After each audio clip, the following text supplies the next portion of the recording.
Thank you. Yeah, welcome to this talk. We are talking about breaking DevOps today, mainly looking at this really fuzzy wording, where it currently is a state of and what I believe is the future state of it. I'm Max, as Alex said already. I'm the co-founder of Liquid Reply. Reply is a consulting network, and we are a small spin-off focusing mainly on the cloud-native engineering part, bringing Kubernetes to the clients in vanilla shapes and managed service shapes, supporting the teams to adapting to cloud-native engineering, to understand the open source world and how fast it can be moving. If you want to stay connected, you can find LinkedIn or in the German area on Xing, or on Twitter, or on GitHub, or in diverse Slack channels from Kubernetes or CNCF. I'm also quite active in the Kubernetes release team, supporting there since I think 1.17 in the release team, and also recently joined the release engineering as an associate, and bringing somehow the Kubernetes out of the door every couple of months with a new major release. So if you haven't got it to this point, I'm a little bit obsessed with cloud native in all its shapes and however it comes around the corner. And that's also a reason why I'm basically standing here, not just for the cloud native part, but we often see in projects that currently there's a huge amount of problems adopting to cloud native and the speed of cloud native platforms and systems. So for me, DevOps is broken nowadays. Looking in projects from different sizes, small one to a really large one, DevOps teams are often facing many different problems, and they often have hard times to overcome it. We'll dig down in a minute about this. How I often feel is like this very famous Dilbert saying that if we migrate the enterprise to the cloud using some analytics, IoT, and DevOps for all the services, then the entire company can be managed by one monkey. Plus, we need a second monkey for look at the PowerPoint slides from the first monkey. And this is how we really often sometimes feel that the expectation is, oh, we go to the cloud, oh, we set up a DevOps team, and then everything will be fully automated, very well integrated. And we don't need then so much people to do this. And we can develop huge systems with just a handful of people. This is for some really small and specific use cases too, but quite often it's a really challenging part and it doesn't face the reality. So what is actually DevOps? This is the quite fun part, because DevOps at itself does not have a real definition. So there was not like with Scrum Guide, someone sitting down and wrote his ideas of how it looks like and how to use it and so on. But it appears more or less at the same point in time all around the globe, because now we'll come to the reasons in a few seconds, but the common sense when you read blog articles and watch videos about it is we're talking about infrastructure automation, continuous delivery. In the last 1-2 years, also the terminology of site reliability engineering comes into the game, due to the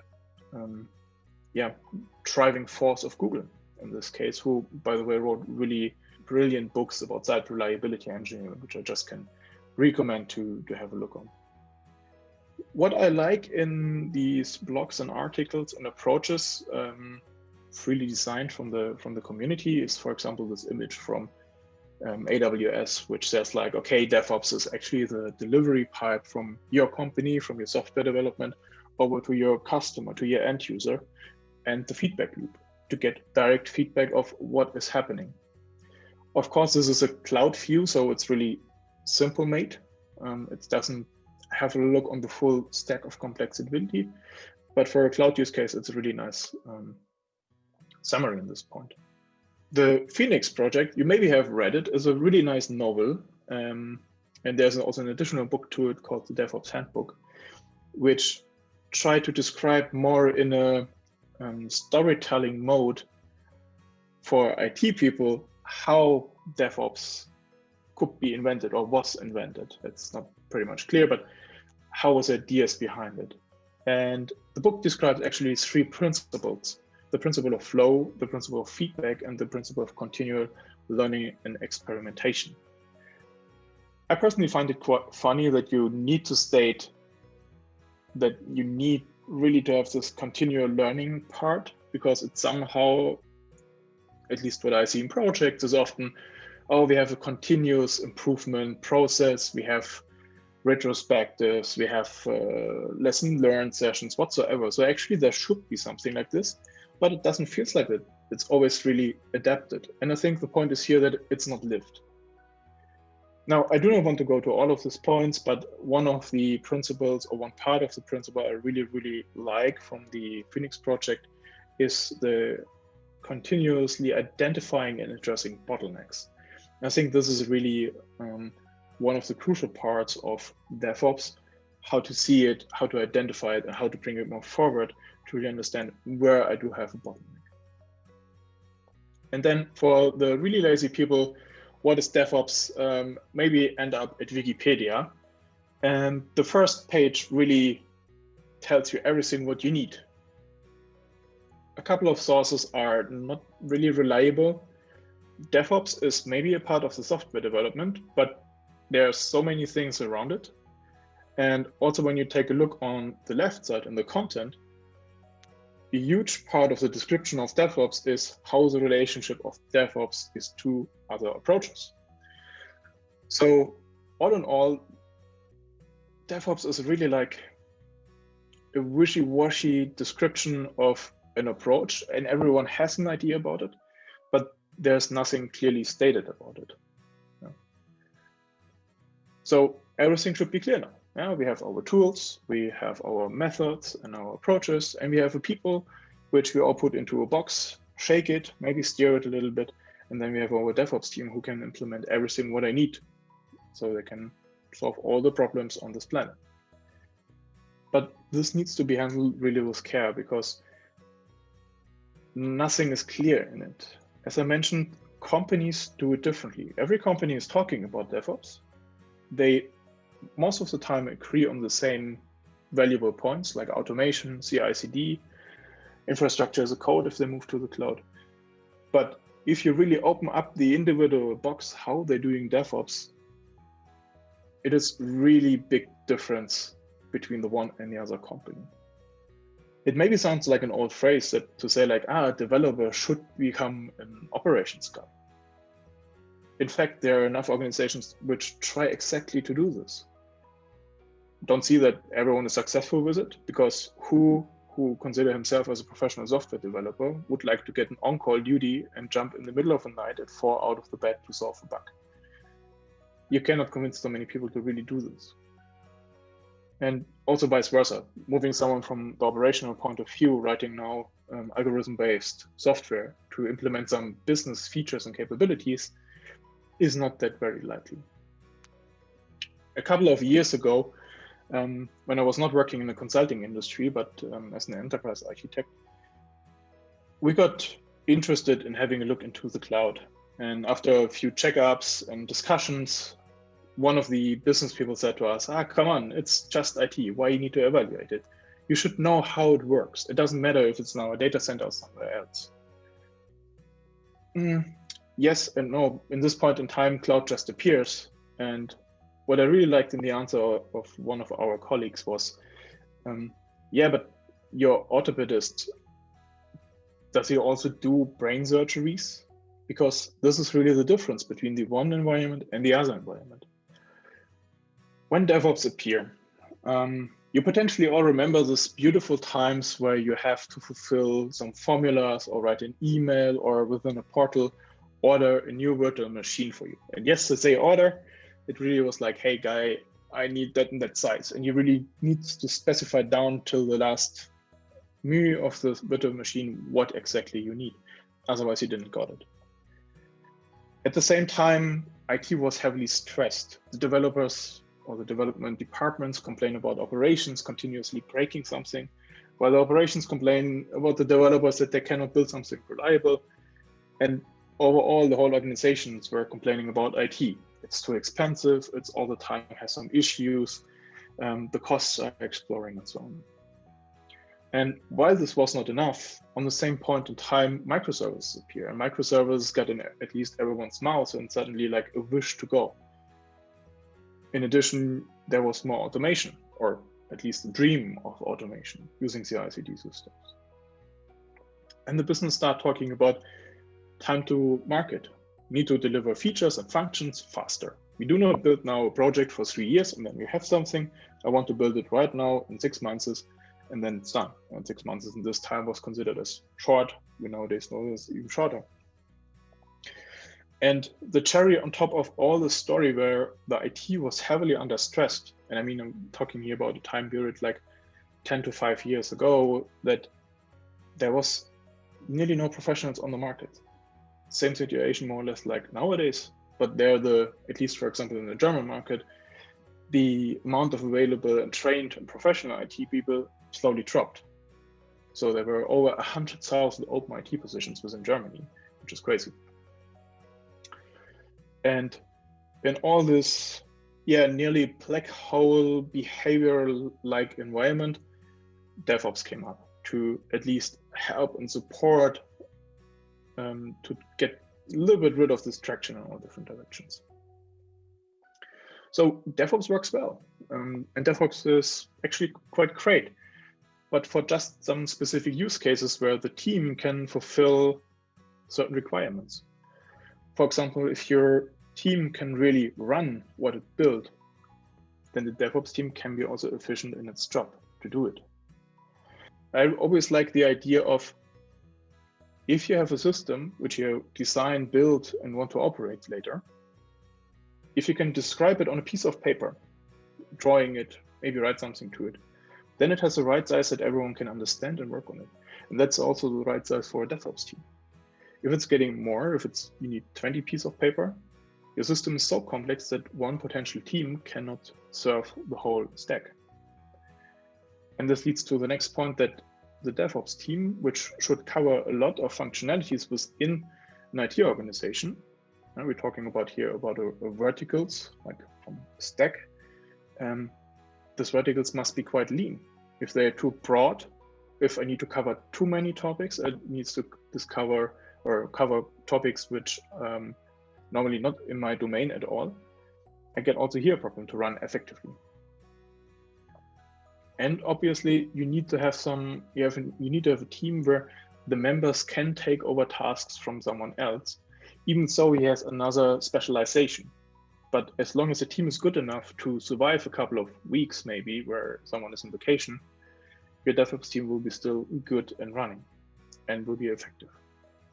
I'm talking about the then. So when the IT was moving from a classical software stack, having some front end, some back end, and some databases, it wasn't that very well complicated. The complexity stuck in the back end or on the front end itself, but not overall distributed in multiple systems. Sure, you have sometimes some middleware, you need to integrate with other systems itself, but most applications were quite easy. While nowadays you have often many services, many storage solutions, and you need to support also multiple devices, and even meanwhile, different server architectures. A few years ago, you had just a few major releases per year and a few minor patch releases. Today, if a project runs quite well, you release a couple of times per day. Or if companies just get started, maybe once a week or twice a week, feels already quite often.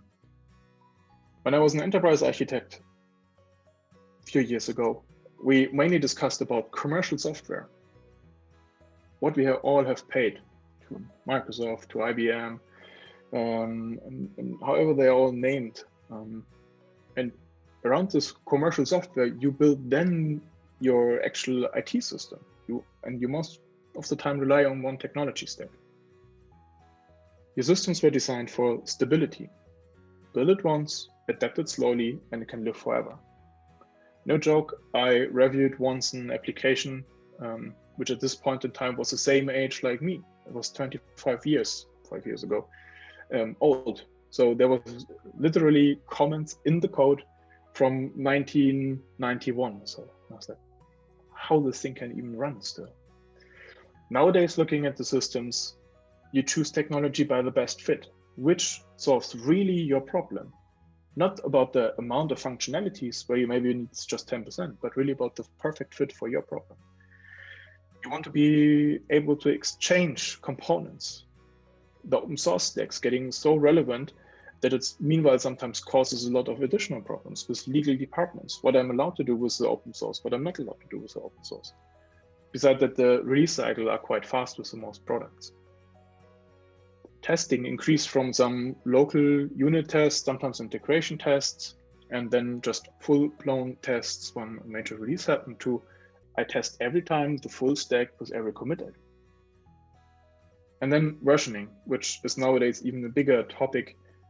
For my time, you had one big version to support, maybe one, maybe two APIs, but not different versions.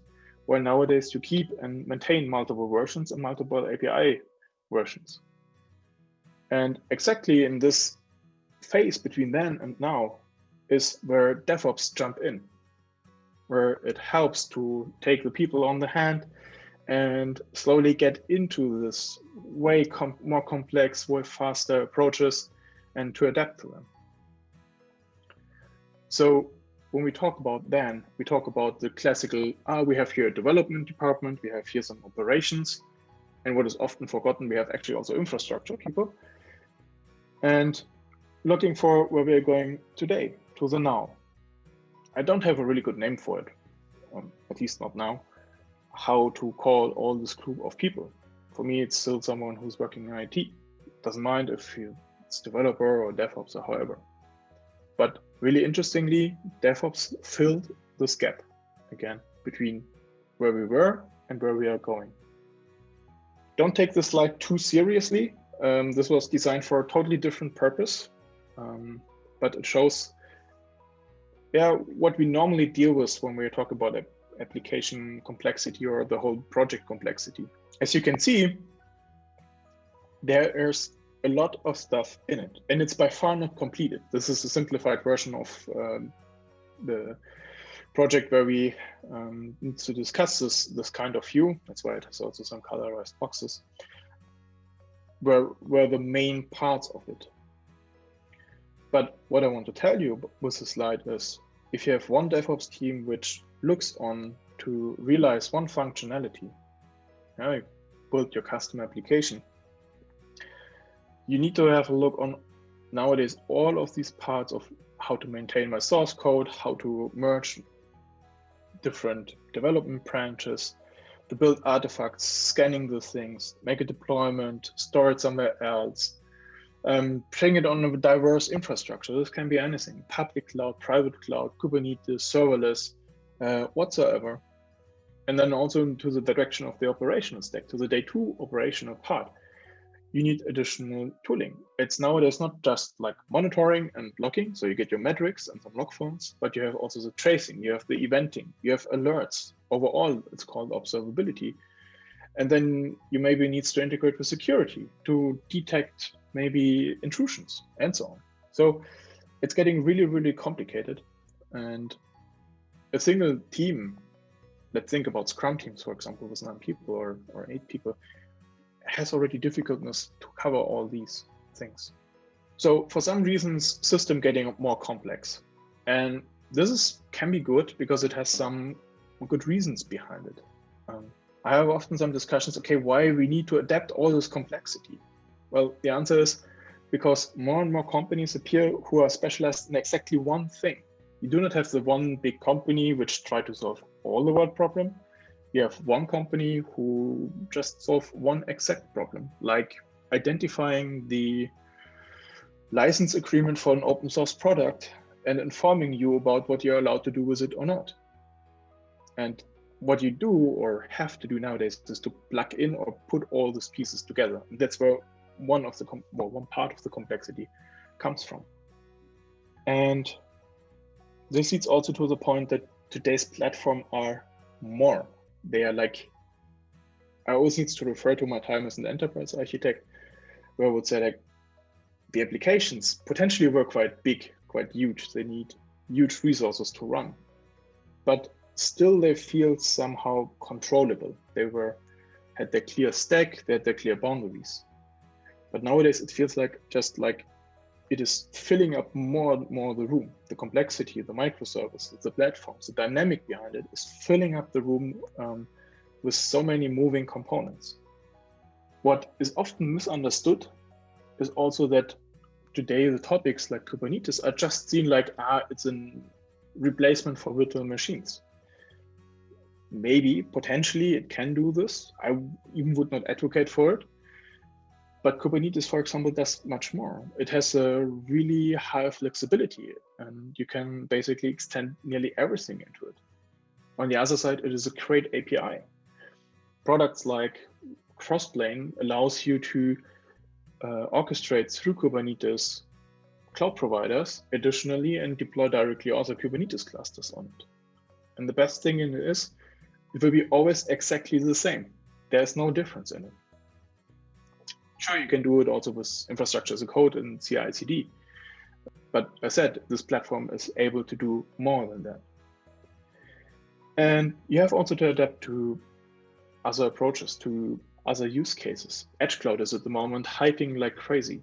You have the 5G scenarios, you need to bring somehow the applications more to the edge because the latency between the 5G antenna and the data center is way larger than the latency between the, bypassing car to the 5G antenna.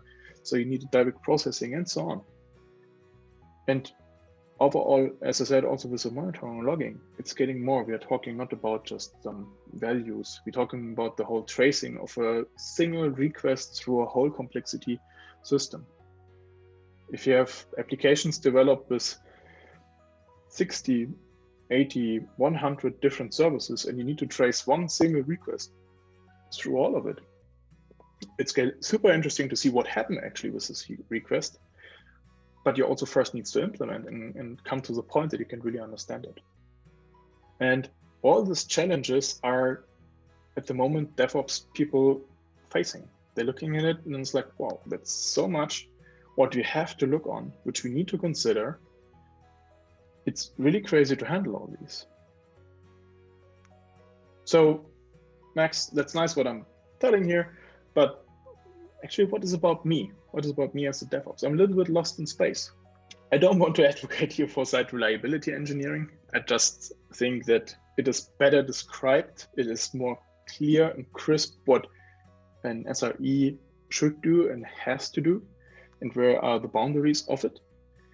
And the purpose for the job of a site reliability engineer is written in the name. It is about engineering a reliable system. DevOps, development operations, okay, yeah, you can interpret a lot of it, but as I said, it's not very clear because the area of what it should cover is quite huge.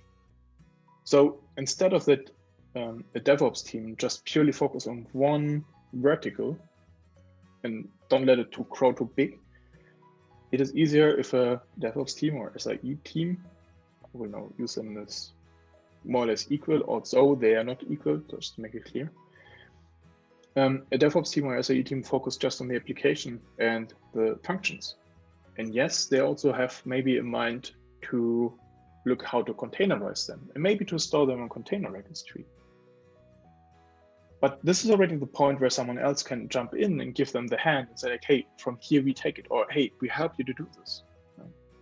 And the same for platforms like Kubernetes or the public cloud. There's already a good move into it, and some companies have never done it differently. Some others ignore the fact and try to build high verticals. And this is actually why we are today here and talking about it. Is then again said, DevOps is really a huge field of actually nothing, because it's not very defined how it should be. So where DevOps should go? For me, this is actually quite clear. The DevOps team is responsible for making the development actually just working. It's a supporting function to integrate between where the genius guys writing the algorithms and to integrate this with the genius guys who provide a really reliable and scaling infrastructure. So the purpose of a DevOps could be more about, okay, how to utilize this platform. how to support you in the application delivery. Maybe you can use another framework to directly code your application for containers, to integrate CI/CD infrastructure as a code. DevOps just not needs to go up to the development, but also down to the infrastructure teams.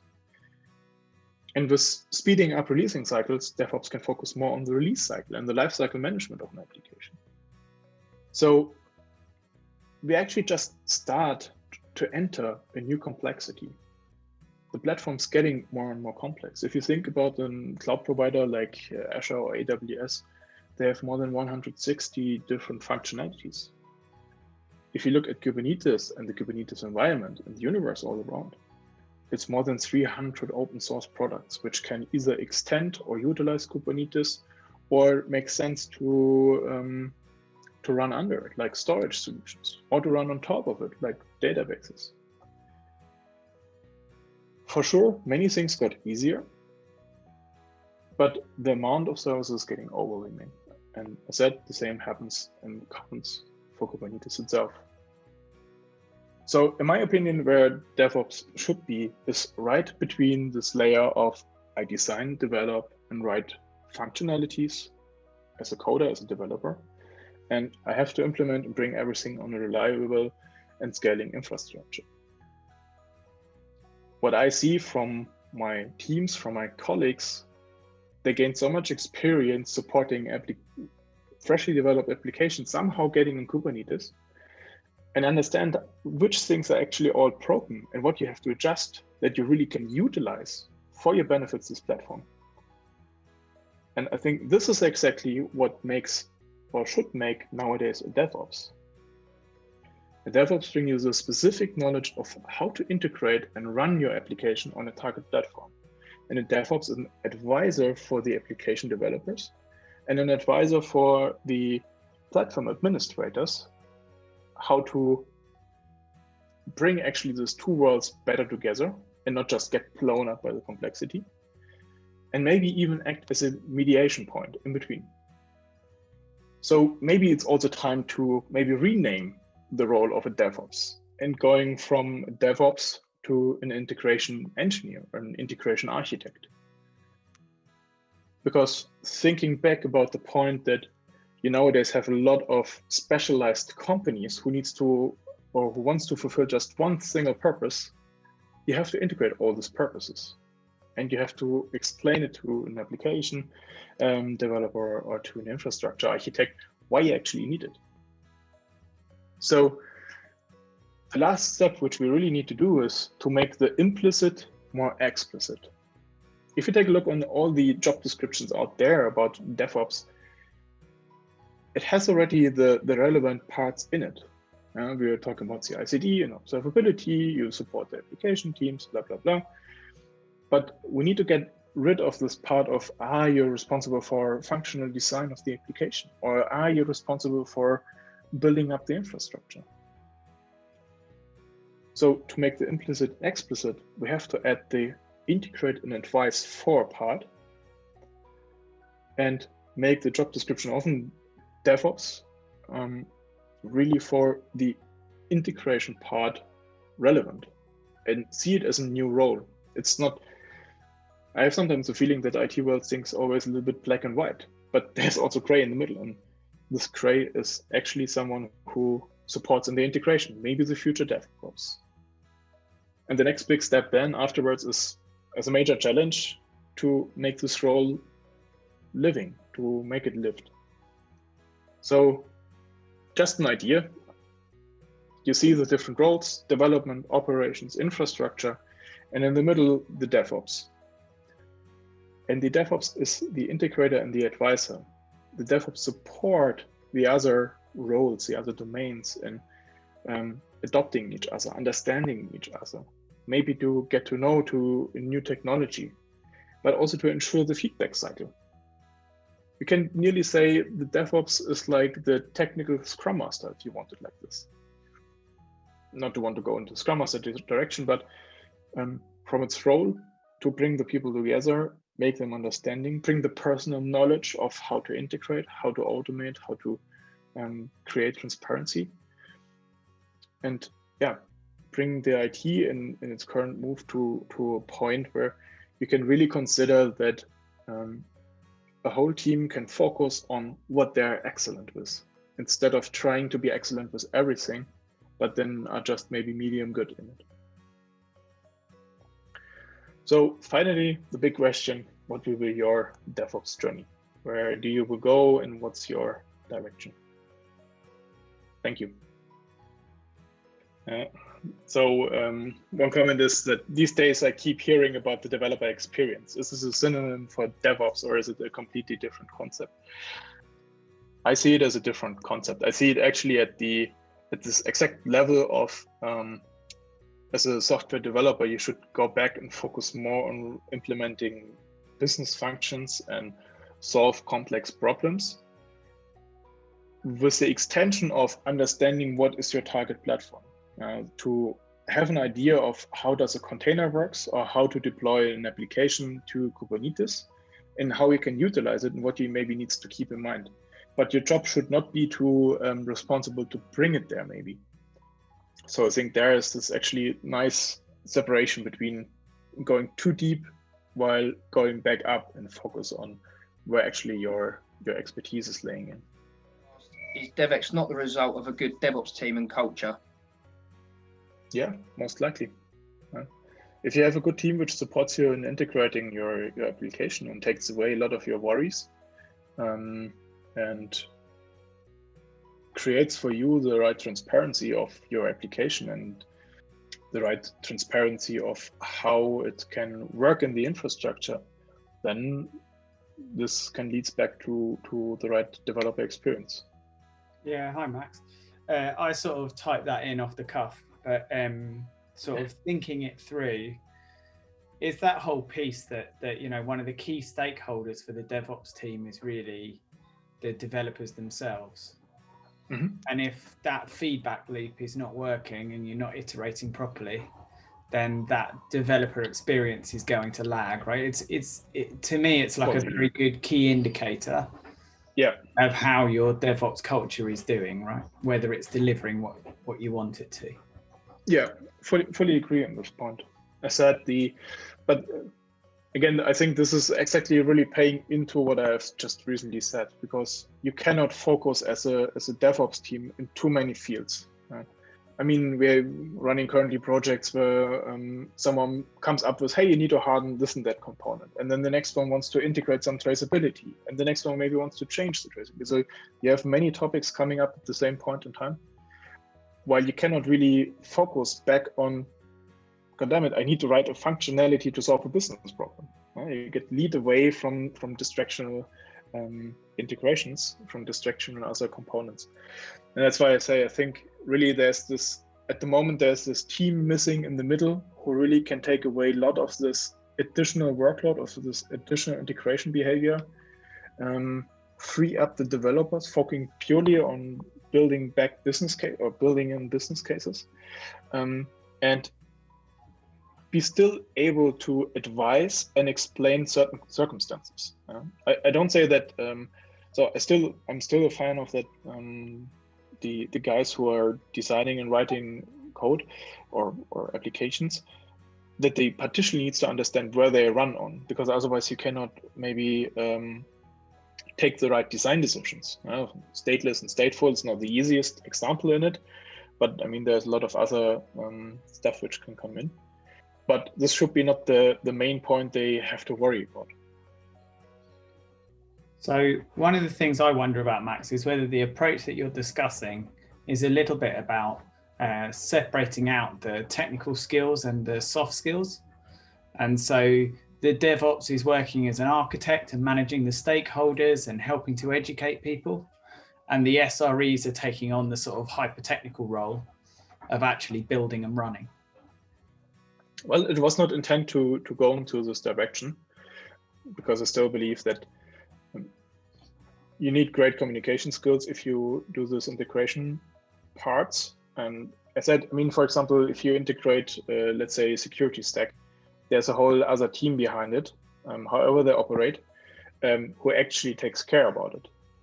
But still, you need to bring somehow the integration into your environment into your project. So what you're saying would actually makes pretty much sense to even go one more step further and say, like, okay, the DevOps itself, maybe I said last year also, like a little bit this kind of Scrum Master role, putting all the ends together, right? And facilitate more the communication and the feedback loops between it.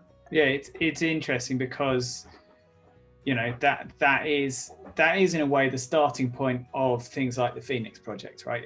It's about the soft skills part and the cultural part, and the technical part sort of follows on from that. But I think many businesses start with the technical part, like let's get Kubernetes in, and the cultural part lags, right?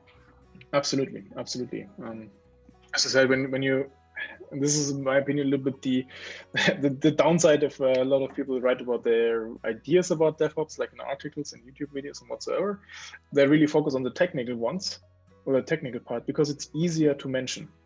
It's easier to describe how CI/CD works. You have tons of references and that's going on. But describe soft skills is already super difficult, because this is most of the time we're talking about a meta level between humans. Sometimes you come into a project, you directly don't like this nose, but this guy or girl is super awesome and you have a good chemistry going, and then your job is easy and so on. But how to describe this in an understandable and useful way? This is really difficult.